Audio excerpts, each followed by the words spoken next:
Alright. So somebody has called you, right? From Jamaica. Yeah. And they want a vehicle to be shipped from here in Japan to Jamaica, but they don't understand the process fully. Okay. Yeah, can you give me in detail what it is that shipping the vehicle entails, what it is getting the vehicle and then shipping the vehicle to Jamaica? Okay, well, actually I cannot give you a real, like I could tell you that the vehicle is valued this and is valued that, because it's various prices. Even for the same vehicle? Even for the same vehicle. What we normally always do to get the vehicle on a cheaper rate, we always buy the vehicle like accident. Not so much as a big like the airbag accident. burst or something. No, airbag no. With the airbag burst, it gonna be more, it gonna be expensive.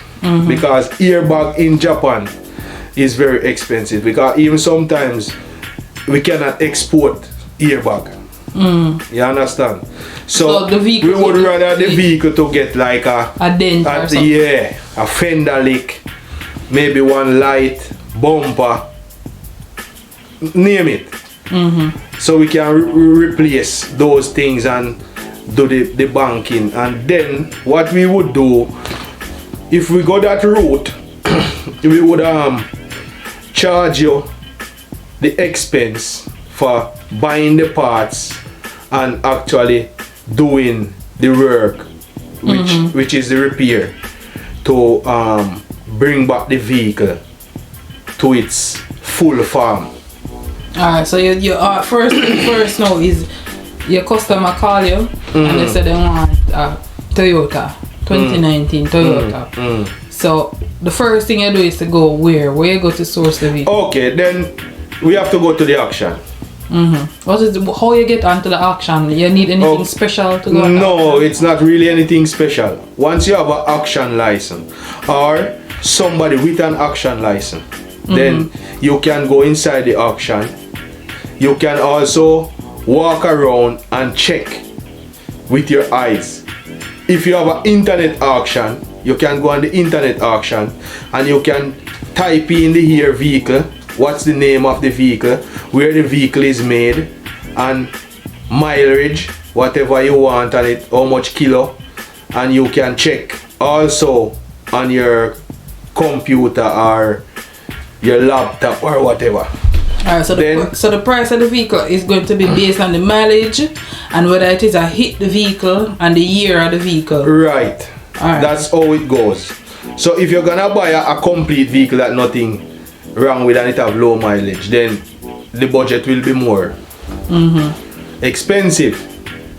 Also, if you get the vehicle that the person wants or need, you get the vehicle for them, you have to also take it to they have a law system in Japan now where you have to bring it to the inspection. So you have to go and get it inspected. Is that recent? Well, it's, I would say, fairly recent, because it's like about maybe like 3 years now this system is in, because they want to check the vehicle if the vehicle is good for road fitness and all of that. So you have to pay a fee, which it's $300 US for that fee. The next thing again, some people, they might think, if you tell them, say, okay, to get the vehicle to you in Jamaica, it's like, say for instance, it's $1 million. When we charge for buying the vehicle, what we normally do, we also put all the necessary expense to the money that we will buy the vehicle for. Because in the auction you have to bid. It's a bidding process. Okay. So it's not all about, you may see it even on the computer that okay, this vehicle is 600, but if you check, sometimes the 600,000 it start bidding from 600,000. You understand? So the person who is selling that vehicle, he has a limit on what he really want for that vehicle. But if it's a vehicle that many countries use, you know, everybody is going to be bidding on that car. Oh, okay. And then the price will be going up. So it's the highest bidder sometimes gets the vehicle. You understand? So that's the next procedure.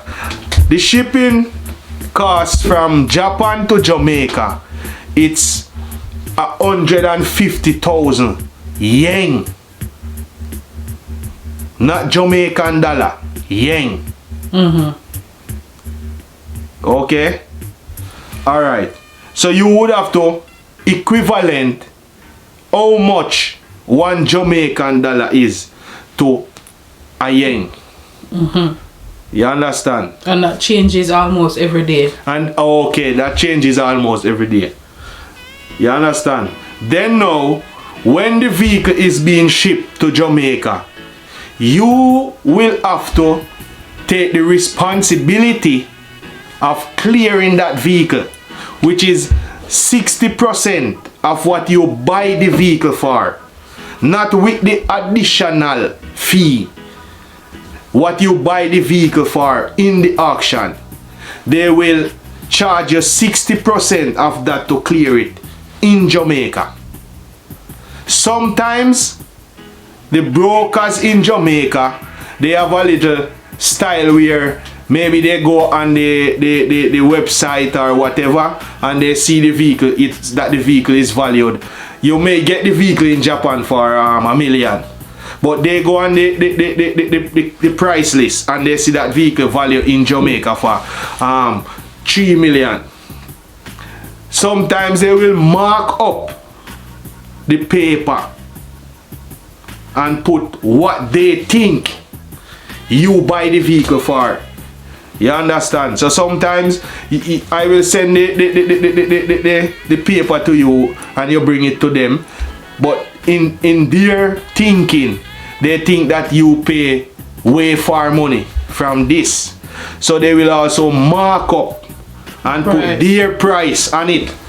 So that's our next problem. So sometimes you will have that problem, but if you can find somebody in Jamaica that has a license to clear vehicle, import license, right, to clear the vehicle, then you would have to pay that person a fee, maybe like 50,000. Depends on what he charge for his fee. If he's your friend, maybe he just take a 20,000 or what, but he will charge you. Also, if you clear the vehicle without a license, you cannot sell that vehicle until 3 years time. Really? I never know that. Yeah, you cannot sell that vehicle until 3 years time. But if you make somebody with the license clears the vehicle for you, you can sell it even on the wharf. You can sell it. You can just sell the vehicle like that if you need to sell it. Alright, then to put everything in context, then the first things first, the customer calls you and they identify the vehicle that they want. Second thing is to go on to the auction to find the vehicle. Next is to get the vehicle at the cheapest cost, bidding, and then pay the auction fee, get the vehicle off the auction plot, get it to where you do the necessary repairs, then have the vehicle then packed in a container and shipped to Jamaica. No, you don't have to put it in a container. You don't? No, you can drive it on. Drive it onto the ship? Yeah. If you need, like, maybe you say, alright, then you want to ship like 2-3 cars and they put it in a container. Well, that's different. You just pay the container. Okay. But normally, you want a one car, you just get the space on the ship, drive, you bring the car, they find the space, put on the ship. On the ship and just bring it to Jamaica. Just bring it to Jamaica. Okay. Then if you have somebody who is returning to Jamaica too, you can have them buy the vehicle for you and then clear it as a returning resident. Because that would be cheaper as well. And then you could also special car, but you can't sell that car. Okay, you can't sell that one. No, once it's a returning resident where you say, okay, this is my car and I'm bringing it with me, you cannot sell that car. you have to keep that car. Okay, so there's a lot of red tape. There's a lot of things that a lot of people just don't know. So they think that you're in Japan where the vehicles are cheap, because here in Japan you can get a vehicle for free. If you know somebody wanting to get rid of the vehicle, you can get it for free. You can get it for 30,000 Jamaican dollars. And then also you have to think about the year. Yeah, Jamaican standard for 5-seat. You know that it have to be 5 years. Alright. So 7-seater, it's 7 years. Okay. Truck like big trucks, 12 ton maybe like that and more over it. Maybe like I think they say it's 11 to 12 years. Okay. Yeah. So it depends on how much person the vehicle can hold. Alright. So this explanation was a lot more clearer than the explanation that I got before. Because you went specifically into details. Alright, Sam. Big up yourself. You don't know a thing, though. Alright, then thanks so much for explaining in detail for the people in Jamaica so that they know the process in purchasing a vehicle directly from Japan. I know they also have the vehicles on auction too, you know, online. Yeah. You can, like, you have people here that and you also have because we not biased, you have like SBT and all those other company that which is a risk. I've heard that it is a risk. It is a risk, because what normally sometimes they do to the vehicle, when you get it, it's not the condition of what you think. You may drive that vehicle for 2 months and then problem. Right. So I think it's safer when you have somebody that can get the thing direct, buying it from here and getting it to you. So you know what you're shopping and what you're getting. Okay. You understand?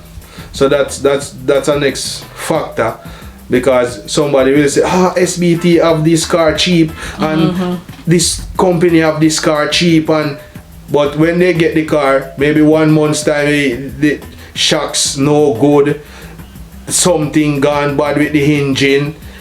You understand? So you have to know what you are doing in terms of buying vehicles. It's best when you have somebody on the ground, a professional, that you can trust.